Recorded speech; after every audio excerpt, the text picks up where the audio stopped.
삼성바이오로직스입니다. 네, 삼성바이오로직스 오늘장에서는 제가 아까 봤을 때는 좀 이제 주가가 상승하고 있었거든요. 이게 뭐 좀 이런 비밀을 은폐하려고 했었던 그런 분식회계에 대한 비밀을 이제 은폐하려고 했었던 그런 직원이 이제 구속이 됐죠. 관련된 부분에서 오히려 시장에 조금 더 큰 쇼크가 나타나지 않을까라는 그런 생각을 했지만 오늘장에서 일단 반등이 좀 나와주고 있는 그런 부분들이고요. 최근에 이제 뭐 수급적인 부분에서는 좀 좋지 않은 모습을 보여주고 있는데 두 분은 삼성바이오로직스 고를 할지 스탑을 할지 한번 얘기를 들어보도록 하겠습니다. 네, 삼성바이오로직스 저는 오늘장 바로 스탑 외치도록 하겠습니다. 네, 유정 루키는 스탑 외쳐 주셨고요. 나래 루키는 어떻게 생각하시나요? 네, 저도 삼성바이오로직스 오늘은 스탑을 외치겠습니다. 네, 두 분 다 삼성바이오로직스는 스탑을 외쳐 주셨습니다. 사실 뭐 차트상으로 봐도 전저점을 또 깨고 내려간 바가 있고요. 최근에 뭐 거래 정지했을 때 그 이제 전 가격대까지 좀 이제 다가와 주고 있는데요. 일단 하방은 28만 원까지 열어놓고 접근을 해봐야 되겠지만 관련된 부분에서 왜 스탑을 외쳐 주셨는지 자세하게 얘기 한번 들어보도록 하겠습니다. 네, 삼성바이오로직스가 최근에 분식회계 관련해서 좀 이야기들이 많이 나왔죠. 분식회계에 대한 결정적 증거를 이제 확보했다는 어떤 검찰의 그런 발표에 따라서 최근에 굉장히 크게 급락하는 그런 추세를 보였습니다. 지난 24일이죠. 검찰은 삼성바이오로직스의 자회사 삼성바이오에피스의 임직원 2명에 대해서 구속영장을 청구했다고 합니다. 그러니까 이들은 금융위원회 산하 증권선물위원회가 삼성바이오로직스를 검찰에 고발한 이후에 본격적으로 회계 자료를 없앤 것으로 이렇게 의혹을 받고 있는데요. 이 부분이 지금 굉장히 크게 터져 나오고 있습니다. 삼성바이오로직스의 보안 담당 직원을 조사하는 과정에서 공장의 마룻바닥을 뜯어서 자료들을 묻은 뒤에 다시 덮는 그런 공사를 했다, 이런 이야기가 나왔고, 그런 것들을 통해서 어떤 분식회계에 대한 증거를 숨겼다, 이런 의혹을 되게 받고 있습니다. 이게 이런 취지의 진술을 확보를 했고, 그래서 지난 7일 인천 송도 공장을 압수수색해서 은닉된 자료를 검찰이 실제로 확보했다, 이렇게 이야기가 나오게 됐죠. 그렇다 보니까 사실상 분식회계 그리고 분식회계 자료에 대한 은폐, 이런 것들이 거의 기정사실로 지금 이야기가 드러나게 되면서 이 부분이 지금 주가 하락에 굉장히 큰 영향을 미치지 않았나 지금 이렇게 보고 있죠.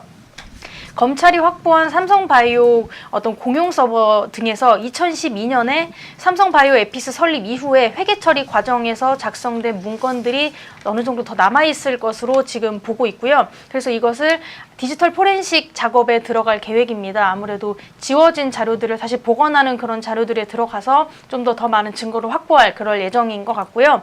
자회사 에피스는 물론 그리고 삼성전자 미래전략실 등 그룹 수뇌부와 의사소통한 흔적이 나올 경우에는 이게 좀 일이 더 커지겠죠. 분식회계가 그룹 차원에서 크게 더 결정됐을 그런 가능성까지 있기 때문에 이것들을 만약에 자료들이 디지털 포렌식을 통해서 더 자료들이 더 입증이 되게 된다면 아무래도 결정적인 그런 증거가 더 확보가 될 가능성이 높기 때문에 지금 굉장히 좋지 못한 그런 상황으로까지 좀 갔다, 이렇게 보실 수가 있습니다.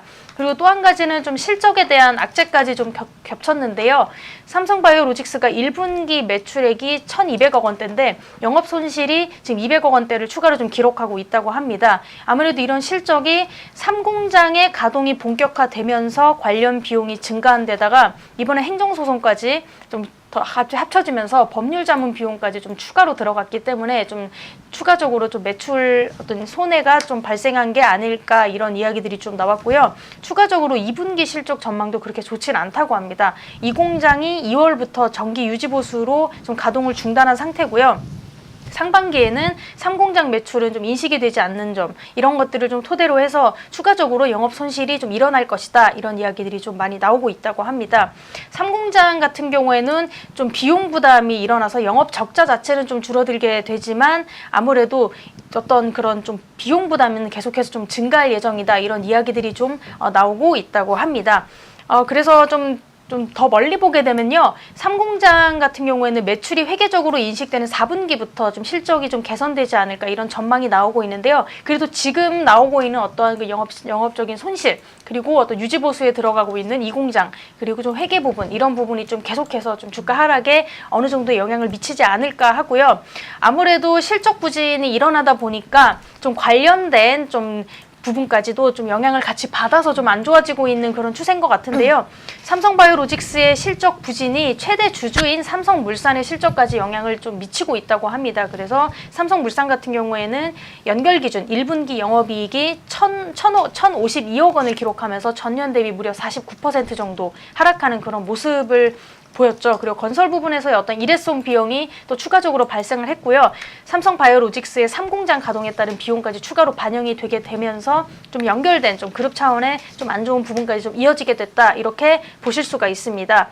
아무래도 좀 중장기 성장 모멘텀으로 여겨져 왔던 어떤 바이오 부분, 삼성바이오로직스라든지 혹은 삼성바이오 에피스 뭐 이런 부분들이 좀 늦어지는 좀 이익 정상화 문제는 여러분들이 좀 확인하시면서 좀 천천히 주목해 보실 필요가 있다 이렇게 보실 수가 있고요. 사실 이번에 분식회계의 위험이 가장 큽니다.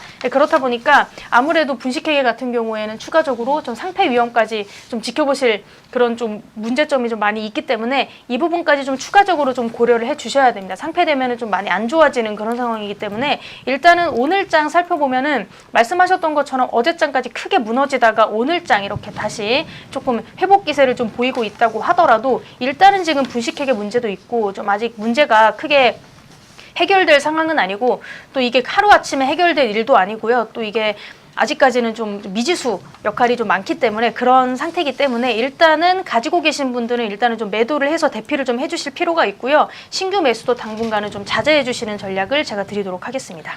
네, 좋습니다. 지금 이러한 이슈는 사실 단기적으로 끝나긴 좀 어려운 이슈죠. 그렇기 때문에 신규 매수도 자제를 해보고 좀 기보유자도 정리를 해보는 그런 방향으로 말씀을 해주셨고요.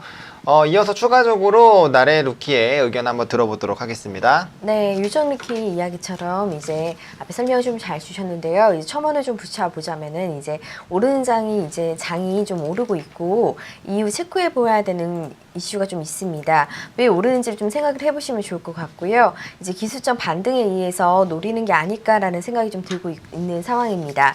그리고 이제 아까 설명을 주셨듯이 저희 같은 경우 이 같은 경우에 1, 2분기에 앞서 더 많이 안 좋아진다라고 이제 실적이 본격적으로 좀 개선이 될 예정이 있지만은 1, 2분기에 따라서 이제 매출적 보수 인식 등 이슈가 올해 한 번에 반영이 되는 영향으로 실적은 하반기 이후에 개선될 것이라고 예상을 좀 하고 있는데요.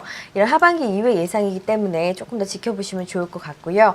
1, 2분기 맞서서 더 안 좋아지는데 이슈가 이제 지켜봐야 되는 단기적으로 지켜봐야 되기 때문에 단기적인 스탑을 저는 좀 드리겠습니다. 이제 늦어지는 이익 정상화가 투자자들이 좀 확인을 해볼 수 있는 사항들이고요. 이제 기보유자들은 매도를 하시고 이제 신규 매수자는 자세를 하시면 좋을 것 같습니다. 네, 좋습니다. 지금 뭐 삼성 바이오로직스는 조금 위험한 상황이죠. 앞서 말씀드린 것처럼 차트적인 부분에서도 조금 무너진 그런 흐름들이 있고요. 일단 이슈가 지속적으로 좀 부정적일 가능성이 크기 때문에 일단 보수적으로 접근을 해보시기 바랍니다.